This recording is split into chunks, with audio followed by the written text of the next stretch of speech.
నమస్తే, నేను మీ journalist Vasanth. Hyderabad metro take over తుదకు చేరుకుంది. ఈ ఆర్థిక సంవత్సరం చివరికల్లా ప్రక్రియ మొత్తం పూర్తి చేయాలని చెప్పేసి ప్రభుత్వం కూడా లక్ష్యంగా పెట్టుకుంది. అయితే ఫైనాన్స్ టెక్నికల్ స్టడీకి సంబంధించిన రిపోర్ట్లు సిద్ధం చేసిందనమాట. ఎల్ఎన్టీ నుంచి ప్రభుత్వం హైదరాబాద్ మెట్రోను టేక్ ఓవర్ చేయాలని చెప్పేసి నిర్ణయించిన నేపథ్యంలో ఇప్పటికే దీనికి సంబంధించిన ప్రక్రియ ప్రారంభమైంది. అయితే టెక్నికల్ కన్సల్టెంట్గా డిఎంఆర్సీని నియమించారనమాట. ఇక ఫైనాన్షియల్ లీగల్ అడ్వైజర్గా ఐడిబిఐ స్టడీ పూర్తయిందనమాట. ఎల్ఎన్టీకి సంబంధించిన బకాయిలు ప్రభుత్వానికి నివేదిక కూడా అందింది. అయితే హెచ్ఎంఆర్ఎల్ దీనికి సంబంధించి ఎల్ఎన్టీ మధ్య ఒప్పందాల దిశగా కూడా చర్చలు జరుగుతున్నట్లు కూడా తెలుస్తుంది. ఈ నెల 23న క్యాబినెట్ ముందుకు నివేదికలు అయితే రానున్నాయన్నమాట. అయితే క్యాబినెట్ ఆమోదం తర్వాత మెట్రో టేక్ ఓవర్ వేగవంతం కానుంది అధికార వర్గాలు వెల్లడించాయన్నమాట. ముఖ్యంగా మార్చి 31లోగా మెట్రో టేక్ ఓవర్కి సంబంధించిన ప్రభుత్వం కసరత్తు పూర్తి చేయాలని చెప్పేసి నిర్ణయించింది. అయితే మెట్రో 2వ దశ విస్తరణలో భాగంగా ప్రభుత్వం మొత్తం 6 కొత్త మార్గాలను ప్రతిపాదించింది. ఇందులో ప్రధానంగా రాయదుర్గం నుంచి శంషాబాద్, అలాగే శంషాబాద్ ఎయిర్పోర్ట్ వరకు కూడా, అలాగే దీంతో పాటుగా ఎంజీబీఎస్ నుంచి ఫలక్నామా వరకు కూడా సాగే ఈ మార్గాలు అత్యంత కీలకం కానున్నాయి. ఈ ప్రాజెక్టుకి సంబంధించిన మొత్తం దాదాపుగా 24,269 కోట్ల రూపాయలు, అక్షరాల 24,000 కోట్ల పైనే, దాదాపుగా 24,269 కోట్ల రూపాయలు ఈ యొక్క సెకండ్ ఫేజ్ మెట్రో ఏదైతే ఉందో ఈ సెకండ్ ఫేజ్ మెట్రో కోసం ప్రభుత్వం ఖర్చు చేయబోతుంది అనమాట.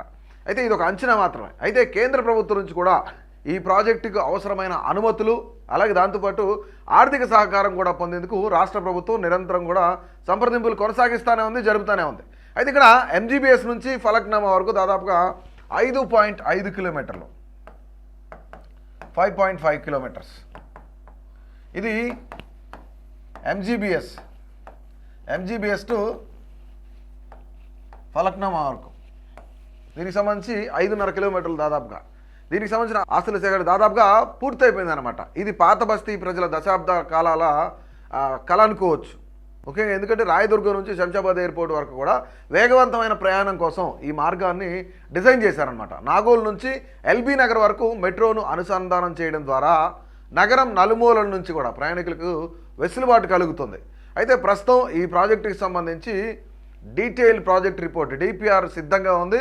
ప్రభుత్వం ఈ పనులను PPP అంటే పబ్లిక్ ప్రైవేట్ పార్ట్నర్షిప్ పద్ధతిలో లేదా పూర్తి ప్రభుత్వ నిధులతో చేపట్టాలనే ఈ యొక్క అంశం మీద కూడా తుది నిర్ణయం తీసుకొని ఉన్నారు. అయితే భూసేకరణ ప్రక్రియలో ఉన్న అడ్డంకులను సంబంధించి వాటన్నిటిని తొలగించి త్వరలోనే శంకుస్థాపన చేసేందుకు ఏర్పాట్లు జరుగుతున్నాయి.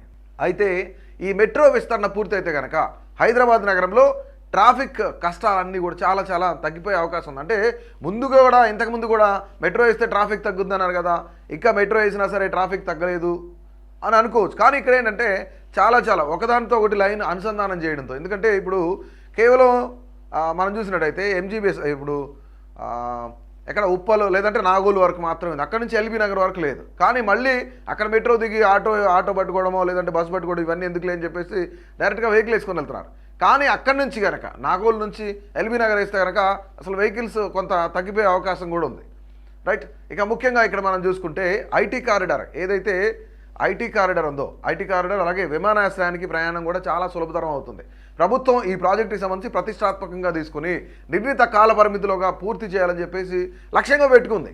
అయితే ఇక బడ్జెట్కి సంబంధించో లేదంటే నిధులకు సంబంధించో వాటి వివరాల్లోకి వెళ్తే కనుక మెట్రో 2వ దశ విస్తరణ కోసం మొత్తం 24,269 కోట్ల రూపాయలు ఖర్చు అవుతుందని అంచనా.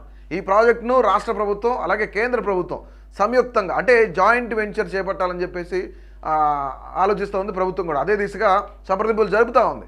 సుమారుగా 30% నుండి 40% నిధులు స్టేట్ బడ్జెట్లో ఉంటే దాదాపుగా 30% to 40% స్టేట్ బడ్జెట్ అనుకుందాం. అంటే రాష్ట్ర ప్రభుత్వం ఆలోచిస్తున్న తీరుది, నిధులు రాష్ట్ర ప్రభుత్వం భరిస్తుంది. అయితే 15 నుండి 20% కేంద్రం భరిస్తుంది అనమాట. దాదాపుగా 15% నుండి 20% నిధులు కేంద్ర ప్రభుత్వం భరిస్తుంది. అంటే వాట్ అబౌట్ రిమైనింగ్? అయితే ఇక్కడ మిగిలినదంతా కూడా అంతర్జాతీయ సంస్థల నుండి తక్కువ వడ్డీకి రుణాలుగా సేకరించాలని చెప్తున్నారు. అంటే నియర్లీ ఒక 40% వరకు ఇది లోన్ తీసుకోవాలని చూస్తుంది ప్రభుత్వం. అయితే ఇక పాత బస్తీ ఆ ఏరియా మెట్రోకి సంబంధించి గ్రీన్ లైన్ ఎక్స్టెన్షన్కి సంబంధించి మనం చూస్తే దశాబ్ద కాలంగా ఆగిపోయిన ఈ పనులు ఇప్పుడు ఊపందుకున్నాయి. ఇది పాత బస్తీ సంస్కృతిని కాపాడుతూనే ఆధునిక రవాణాను అందిస్తుంది అనమాట. ఎంజీబీఎస్ నుండి దాదాపుగా ఫలక్నామా వరకు సుమారుగా 5.5 కిలోమీటర్లు. అలాగే సాలార్జింగ్ మ్యూజియంకి సంబంధించి చార్మినార్, షాలిబండ, అలాగే షంషీర్గంజ్, దీంతో పాటుగా ఫలక్నామా. ఈ మార్గంలో మతపరమైన కట్టడాలు చాలా ఉన్నాయి, చారిత్రాత్మక కట్టడాలు కూడా ఉన్నాయి. వీటికి ఇబ్బంది కలగకుండానే ప్రభుత్వం భూసేకరణ దాదాపుగా పూర్తి చేసింది. అంటే అక్కడ మసీదులు ఉండొచ్చు, లేదంటే టెంపుల్స్ ఉండొచ్చు, ఈ రెండు ఎక్కువగా ఆ ఏరియాలో ఉంటాయి. కాబట్టి మతపరమైన ఇబ్బందులు రాకుండా ప్రభుత్వం ఆల్రెడీ భూసేకరణ కూడా కంప్లీట్ చేసింది, ఎలాంటి ఇబ్బందులు లేకుండా. దీంతో పాటుగా ఇంకా మరొకటి ఏంటంటే ఇక్కడ ఎయిర్పోర్ట్కి మెట్రో కనెక్టివిటీ అనేది చాలా ఇంపార్టెంట్ అనేది. కారిడార్ నెంబర్ 4 ఇది. అయితే నగరంలోని ఐటీ హబ్ను అంతర్జాతీయ విమానాశ్రయంతో కలపడం ఈ లైన్ యొక్క ప్రధాన ఉద్దేశం. ఇక రాయదుర్గం మెట్రో స్టేషన్ నుండి శంషాబాద్ ఎయిర్పోర్ట్ వరకు సుమారుగా 31 కిలోమీటర్లు, దాదాపుగా 31 కిలోమీటర్స్.